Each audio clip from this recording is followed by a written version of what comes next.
இந்த அரசு ஊழியர்கள்லாம் இறந்துட்டாங்கன்னா அவங்களோட வேலை வந்து அவங்களோட வாரிசுதாரர்கள் யாருக்காவது ஒன்று போயிடும். இந்த திட்டத்தை ஸ்கீமை கொண்டு வந்தது யாருன்னா கலைஞர் தான். ஆமாம், ஏன்னா 1972 வந்து இந்த ஒரு ஜிஓ வந்து அவர் பாஸ் பண்ணுறாரு.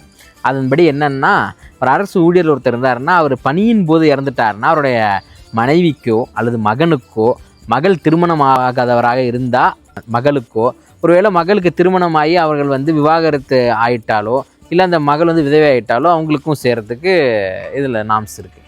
குறைந்தபட்ச வயசு 18 அதிகபட்ச வயசு 40 வரைக்கும் மகளுக்கோ, ஒய்ஃபாக இருந்தாங்கன்னா 50 வயசுக்குள்ளோ அந்தமாரின்னு ஒரு நாம்ஸ் போட்டு இதை ஒரு ஜிஓவாக பாஸ் பண்ணுறாரு.